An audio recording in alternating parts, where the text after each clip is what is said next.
Hello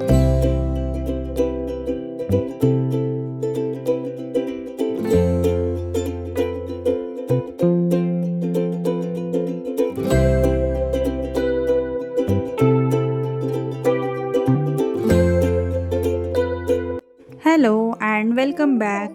कसे आहात तुम्ही सगळे? आय होप तुम्ही सगळे मस्त असाल, मजेत असाल आणि स्वतःची काळजी घेत असाल. चला तर मग आजच्या एका नव्या कोऱ्या व्हिडिओ व्लॉगला सुरुवात करूया. तर व्हिडिओला सुरुवात करण्याआधी तुम्ही जर माझ्या चॅनलवर नवीन असाल किंवा चॅनलला अजूनपर्यंत सबस्क्राईब केलं नसेल तर चॅनललासुद्धा सबस्क्राईब करा. सोबत बेल आयकॉनसुद्धा प्रेस करा. त्यामुळे तुम्हाला मी टाकलेल्या व्हिडिओची नोटिफिकेशन सर्वात आधी मिळेल. तर इथे सर्व जे पसारा होता तो सगळा सिंकमध्ये टाकून दिला, जेणेकरून मला भांडे जेवढे काही आहे खराब झालेले खरकटे सगळे एकसोबत घासायला मिळेल. आणि इथे मला आजच कचरेवाला येऊन गेला होता, तर कचऱ्याची पॉलिथिन फेकून दिली होती. तर मी कोरड्या कचऱ्यासाठीच डस्टबिन बॅग वापरते आणि जो ओला कचरा असते त्यासाठी ह्या ज्या काही आपण फळं वगैरे आणतो त्यासोबत फळवाला किंवा भाजीवाला पिशव्या देतोच. तर ह्या पिशव्या बऱ्याचशा घरामध्ये गोळा होऊन आहे आणि याचा काय उपयोग करू ते सुद्धा समजत नव्हतं आणि त्याचा एक पसारा झाला होता. तर त्यामुळे मी असा त्याचा उपयोग करते. फक्त वाळल्या कचऱ्यासाठीच डस्टबिन बॅग यूज करते आणि ओल्या कचऱ्यासाठी घरामधल्या ह्या पॉलिथिन यूज करत आहे. मिस्टर ऑफिसला गेल्यानंतर माझं जे रुटीन असतं ते मी तुमच्यासोबत शेअर करत आहे. तर मिस्टर माझ्या ऑफिसला गेल्यावर माझं घर तसंच पडलेलं असतं. जमलं तर मी झाडू वगैरे मारून घेते, नाहीतर मग परत एकदा तर मला झाडू मारावाच लागतो. हृदयाचं जे काही नाश्ता वगैरे होतो किंवा ते काही सांडवून ठेवते, तर पोछा मारायच्या आधी एकदा परत झाडून घेते, जेणेकरून पोछा मारताना मधामधात तिने केलेला कचरा येणार नाही. आजकाल ती नवीनच शिकली. पेन्सिल आणि जे वॅक्स असतात ती काय म्हणते त्याला, शार्पनरनी ती शार्प करत बसते आणि घरामध्ये सगळीकडे बेडवर वगैरे असे बारीक बारीक कणं असतात आणि सगळीकडे असं कचकच सगळं घर करून ठेवते. त्यानंतर एक आणखी ती शिकलेली आहे उपद्रव करणे, की मी जर काउंटर टॉपवर काही करत असली आणि तिने माझे टायमिंगसुद्धा बघून घेतलेले आहे, तर तिथे येऊन ती मध्ये मध्ये करायचे तिचे सुरू असते. तर बघा, ती आली तर हा भांडे घासण्याचा व्हिडिओ शूट करण्याचं आणि तुमच्यापर्यंत पोहोचवण्याचं हेच होतं. कारण की हृदया अशी मला इरिटेट करते आणि मग मला चिडचिड होते. तर मी आता चिडचिड करणंसुद्धा बंद केलं आहे, कारण चिडचिड केल्यामुळे मी तिच्यावरसुद्धा ओरडते आणि धड एक काम होत नाही. परत मग ती रडली वगैरे तर तिला समजावत बसण्यात माझी परत एनर्जी डाऊन होते. तर मी आता तिला काहीच म्हणत नाही आणि रोकटोक तर बंदच केली. बाई, तुला जे करायचं ते कर आणि मला जे करायचं मी करते आणि आमच्या दोघींचे सुद्धा कामं आता व्यवस्थित होत आहे. तर असे थोडेफार बदल मी माझ्यामध्ये करत असते आणि त्याचे रिझल्ट मला भेटले तर मी तुमच्यासोबत सुद्धा शेअर करत असते. आणि मुलांना जर आपण सतत रोकटोक करत राहिलं आणि ते जर काही करत आहे आणि आपण त्यांची ॲक्टिव्हिटी बंद केली, तर त्यांच्यामधला कॉन्फिडन्स लूज होतो आणि परत ते काम करायला ते घेत नाही. आधीच्या काळात आपण आउटडोअर सगळे गेम खेळायचो, मातीमध्ये लोळायचो, अंगपाय फुटून घरी यायचं, सायकली चालवायचो. पण आता हे सगळं नाहीच आहे. सगळे मुलं घरामध्ये आहे आणि आता तर फ्लॅट सिस्टीममध्ये बाहेर जाण्याचं काही प्रश्नच नाही आणि बाहेरचं वातावरण म्हणजे तर खूपच आजकाल खराब झालेलं आहे आणि बाहेर कसं पाठवायचं याचीसुद्धा भीती वाटते आणि हृदया शाळेत जाईन या नावानेच मला आताच मनामध्ये माझ्या भीती वाटते.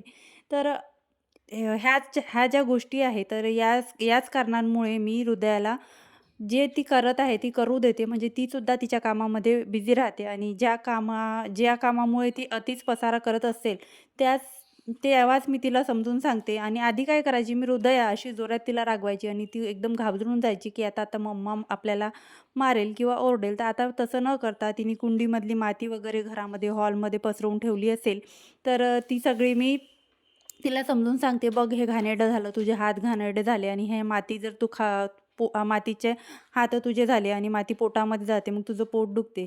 तर तिने पोटाचा त्रास सहन केलेला आहे. तिचं पोटाचं इन्फेक्शन तिला खूप दिवस भारी पडलं. त्यामुळे ती ऐकते सुद्धा आणि हे सुद्धा मला चेंजेस आता कळत आहे, की हिला जर आपण समजून सांगितलं, की मोबाईल बघितल्याने डोळे दुखते आणि मम्मा मोबाईल बघत नाही, तर मम्मा मोबाईलवर व्हिडिओ एडिटिंग करते आणि व्हिडिओ बनवते. तर तिला सगळं आता समजायला लागलेलं आहे.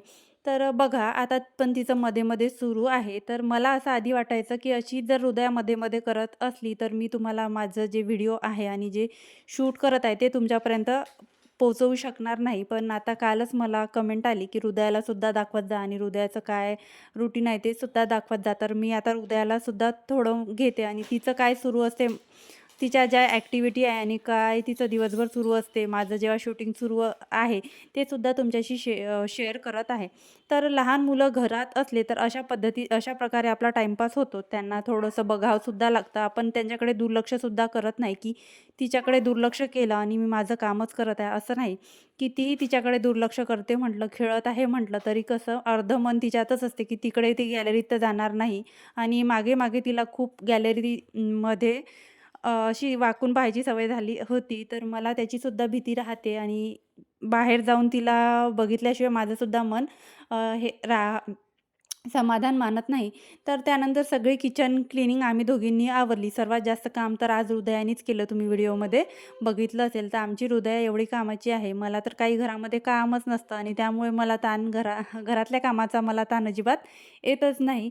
तर घरामध्ये जे काही तेलाचे वगैरे आणि लोणच्याचे वगैरे भांडे आहे, ते सगळे एका टिश्यूनी पुसून घेतले.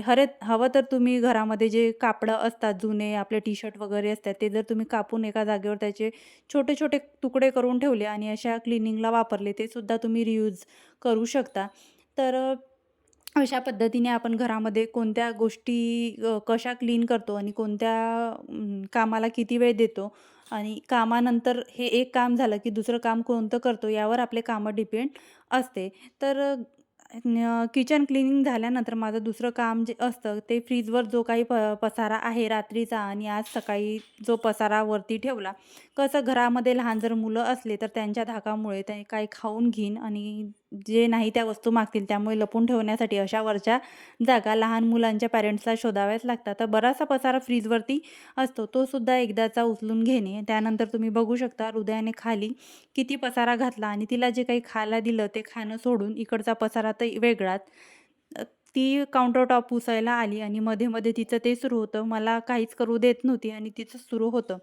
आणि तेव्हा जर तिला रागवलं असतं, तर तिचं लागलं असतं रडगाणं सुरू. त्यापेक्षा नकोच बाई, तू पण कर आणि मी पण करते. त्यानंतरचं काम आहे काउंटर टॉप क्लीन झाल्यावर आणि किचनसुद्धा क्लीन झाल्यावर, ते म्हणजे माझं कपडे भिजत घालणं. तुम्हाला मी 1-2 व्हिडिओमधून माझं मॉर्निंग रुटीन शेअर केलं आणि तुम्हाला माझं मॉर्निंग रुटीन बघायलासुद्धा आवडते.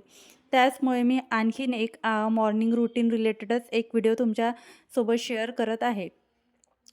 तर हे जे काही कपडे घरामध्ये असते असे वाळू घातलेले म्हणा किंवा इकडे-तिकडे पडलेले म्हणा, धुवायला टाकणारे कपडे आपण लगेच बाथरूममध्ये टाकून दिले आणि हे जे वाळत सुटलेले कपडे आहेत ते सुद्धा आपण त्यांच्या जागेवर ठेवले, तर तो एक पसारा कमी होऊन जातो. आणि हा जो खेळण्याचा पसारा आहे, तर हा मलाच माहीत नाही किती दिवस राहील आणि मी खूप कंटाळून गेली आहे. ह्या ज्या बाहुल्या हृदयाच्या आहे, यांचे कपडे, यांचे बुटं ते वरती ठेवले आहे आणि ते जे खाली बास्केट आहे ते पूर्ण पूर्ण तिची खेळण्यांची आहे. तर या खेळण्यांमुळे सुद्धा मी परेशान झाली आहे. असं वाटते सगळं फेकून द्यावं. तरी दिवाळीच्या वेळेस मी तिचे बरेचसे खराब झालेले खेळणे जे होते ते सगळे फेकून दिले होते. तर असं माझं सकाळचं रुटीन चालत असतं. म्हणजे मिस्टर ऑफिसला गेले, की मग बाकीचे जे घर वगैरे आवरायचे कामं असते, ते माझे कामं मी करत असते. कारण हेच, की सकाळी उठल्या-उठल्या मला टिफिन बनवावं लागतं. टिफिन झाल्याच्या नंतर थोडासा व्यायाम वगैरे मी करते. गरम पाणी वगैरे घेणे, नाश्ता वगैरे करणे.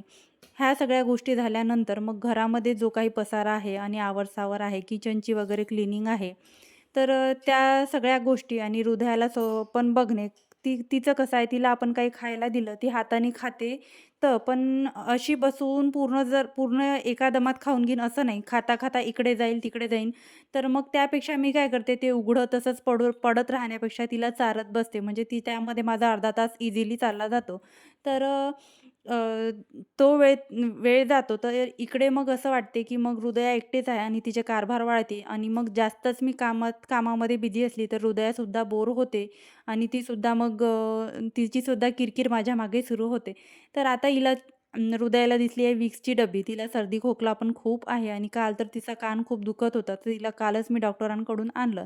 तर डॉक्टर असे म्हटले, की सर्दीमुळे सुद्धा लहान मुलांचा कान दुखत असतो. तर तिला सर्दी खूप आहे आणि वातावरण असं झालेलं आहे नागपूरचं, पाऊस पण येत नाही, पण पावसासारखं इथे वातावरण झालं आहे. त्यामुळे सुद्धा लहान मुलांना लवकर व्हायरल इन्फेक्शन होतं आणि कितीसुद्धा यांना आपण जपून ठेवलं, तरी यांचं पाणी खेळणे, बाहेर जाणे, गॅलरीत जाऊन बसणे, तिथे जाऊन माती खेळणे, हे सगळे उपद्रव सुरूच राहतं. आणि मग कधी-कधी असं सुद्धा वाटतं, की ह्या सगळ्या ॲक्टिव्हिटी करू दिल्या नाही, तर मग मुलं मोबाईल मागतात आणि मोबाईलमध्ये खेळत बसतात. हृदयाला मी मोबाईल देत नाही, अजिबात तिला मोबाईल देत नाही आहे. कारण ती खूप अशी मोबाईल बघायला लागली होती आणि मी जर मोबाईल बघितला, तर ती मोबाईल मागायची. तर त्या कारणामुळे मग मी मोबाईल असा कुठेतरी लपवून ठेवायची आणि दिवसभर मोबाईलच यूज करायची नाही. तर ह्या गोष्टी तिचा मोबाईल सोडायसाठी मलासुद्धा व्लॉगिंगमधून ब्रेक घ्यावं लागलं. तर आता तिनेसुद्धा मोबाईल बघणं बंद केलं आहे. म्हणजे खूप कमी केला आहे. थोडासा बघितला तर बघते, नाहीतर आणून माझ्याजवळ देऊन देते आणि खूप जास्त ती अशी खेळायला लागली आहे. काही ना काही खेळत राहते. आधी ती मला व्हॉईस ओव्हर पण करू देत नाही. आता ती खेळत असते साईडनी आणि मी व्हॉईस ओव्हरसुद्धा करून घेते. म्हणजे तिला एवढं समजते, की आता ही व्हिडिओ बनवत आहे, तर आपल्या आईला व्हिडिओसाठी ह्या सगळ्या गोष्टी कराव्या लागतात आणि व्हिडिओसाठी ती बोलते, व्हिडिओ बनवते, ट्रायपॉड घेऊन व्हिडिओ शूट करते आणि तिलासुद्धा तिचे व्हिडिओ बघायला, तिचे व्लॉग बघायला आवडते. तर तुम्ही बघू शकतात इथे पाणी तिने घेतलं आहे आणि ते पाणी तुम्ही कोणतं घेतलं आहे आणि मी काय-काय कॉम्प्रोमाईज करते माझ्या व्हिडिओसाठी, ते सुद्धा तुम्हाला दाखवते. तर इथे हृदयाने माझे जे रबर प्लांटचे मी तुम्हाला काल की परवाच्या व्हिडिओमध्ये सांगितलं, की रबर प्लांटचे पानं मी पाण्यामध्ये टाकून ठेवले. बघूया त्याचं झाड होते की नाही. मला निसर्गाचे चमत्कार बघायचे आहे, तर हृदया तिचे चमत्कार मला इथं दाखवत असते. ते सगळं तिने तुळशीजवळचं उचलून आणलं आणि त्याचं पाणी ती खेळत असती. तर तेच मी तुम्हाला सांगेल, की तिच्या हातातलं ते रबर प्लांटचं झाड मी घेतलं असतं, तर ती रडायला लागली असती आणि घिनघिन, घिनघिन करत बसली असती आणि माझा व्हिडिओसुद्धा शूट झाला नसता. तर मला तिची आता अंघोळच घालायची होती, म्हणून मी तिला मनसोक्त ते पाणी आणि रबर प्लांट आहे ते खेळू दिलं. मुलांना असं खेळूसुद्धा दिलं पाहिजे. ते खेळतीलच नाही तर त्यांना त्यांचात सुद्धा कॉन्फिडन्स वाढणार नाही आणि त्यांच्यामध्ये जे काही आहे ते तसं दबूनच राहणार. तर म्हणून मी आता तिला खेळू देते. जसं ती करते तसं करू देते आणि झालं काही घाणेरडेपणा, पसारा तर तो नंतर आवरून घेते. अशा पद्धतीने हृदयाला कुठेतरी बिझी ठेवून म्हणजे हृदया काहीतरी खेळत आहे, कुठेतरी बिझी आहे तोपर्यंत मी माझे कामं पटापट आवरते आणि हे शक्य होते, की त्यामुळेच शक्य होते, की आपण कुठे टाईमपास करत नाही आणि मोबाईलमध्ये वेळ घालवत नाही. त्यामुळेच हृदयाला सगळं वेळच्या वेळी नाश्ता वगैरे सुद्धा दिला जातो आणि माझेसुद्धा कामं पटापट आवरतात. कामं आवरल्यानंतर आम्हा दोघींना, मायलेकींना बराचसा वेळ असतो. मला माझे व्हिडिओ वगैरे एडिटिंग करायला आणि हृदयालासुद्धा मी वेळ देऊ शकतो. तर अशा पद्धतीने जर आपण रुटीन फॉलो केलं तर आपलासुद्धा वेळ काहीतरी प्रोडक्टिव्ह गोष्टीसाठी आपण उपयोगात आणू शकू. तर तुम्हाला माझे व्हिडिओ कसे वाटतात मला कमेंटमध्ये सांगायला विसरू नका आणि तुम्हाला जर आजचा व्हिडिओ आवडला असेल तर व्हिडिओला एक लाईक करायलासुद्धा विसरू नका. त्यानंतर चॅनलवर जर तुम्ही नवीन असाल तर चॅनललासुद्धा सबस्क्राईब करा. कारण हे जे काही व्हिडिओ मी तुमच्यापर्यंत पोहोचवते ते व्हिडिओ तुम्हाला जर आवडत असेल ते बघून माझ्या मनाला खूप आनंद होतो आणि प्रोत्साहनसुद्धा मिळते, की असेच आपण नवनवीन व्हिडिओ बनवले पाहिजे आणि तुमच्या सर्वांपर्यंत पोहोचवले पाहिजे. तर हे मी तुमच्यासोबत माझं गॅलरीचं लूक शेअर करत आहे. कसा वाटला व्हिडिओ नक्की सांगा. बाय.